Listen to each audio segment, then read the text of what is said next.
የአባይ ማዶ ፋኖች በልዋሉ ስጋ የመጣላቸውን ከወደ ወለጋ ጥሬውን ወደዱት ወይንስ ከጥብሱ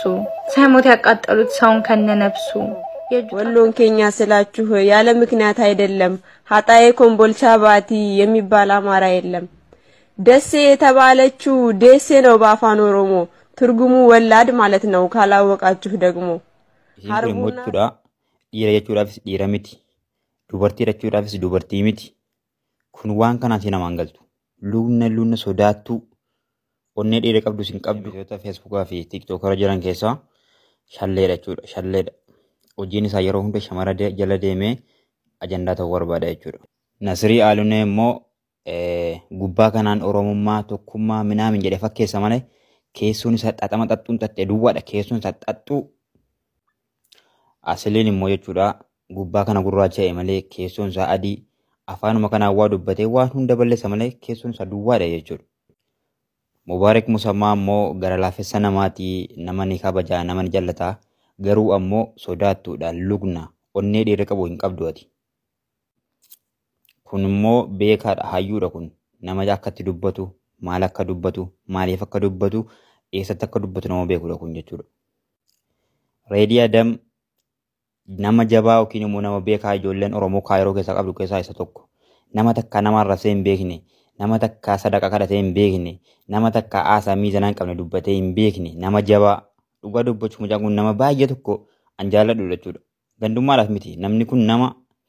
takka nama arrasee illee hin beekne bakka hin taane dhaabbatee hin beekne ajandaa Kaayiroo keessa akka ogeessatti nama takka baay'ee hirmaatee hin beekne nama jabaadha jechuudha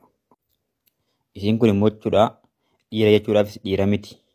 dubartii rachuudhaafis dubartii miti kun waan kana sina mangaltu luunna sodaattu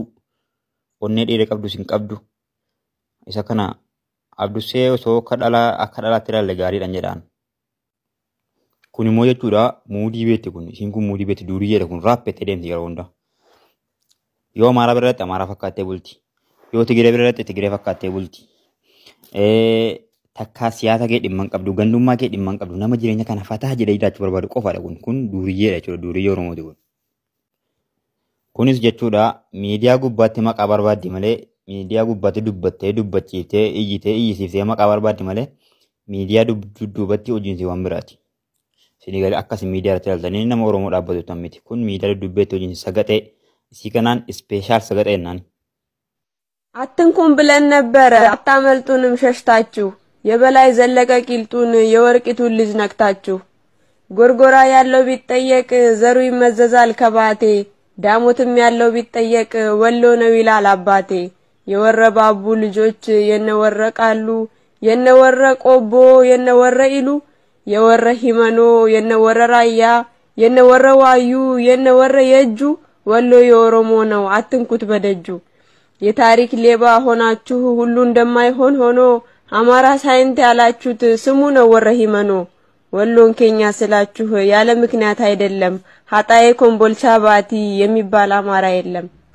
ደሴ የተባለችው ደሴ ነው በአፋን ኦሮሞ ትርጉሙ ወላድ ማለት ነው ካላወቃችሁ ደግሞ ሀርቡና ሰንበቴ አርጡማና ድሙጋ ስሙም የኦሮሞ ነው እስኪ አማራነቱ የቱ ነው ምኑጋ ታሪክ ይመሰክራል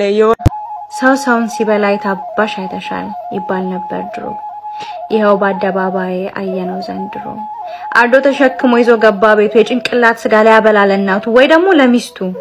የአባይ ማዶ ፋኖች በልዋሉ ስጋ የመጣላቸውን ከወደ ወለጋ ጥሬውን ወደዱት ወይንስ ከጥብሱ ሳይሞት ያቃጠሉት ሰውን ከነነፍሱ የእጁ ጣፈጣቸው ወይስ የጭንቅላት የሰው ስጋ እንዴት ነው ደጋገሙ መብላት የጉሙዝ የኦሮሞ የቱ ተስማማቸው የሰው ስጋ መብላት ሰላም ከሰጣቸው አዎ የሰው ስጋ መብላት ሰላም ከሰጣቸው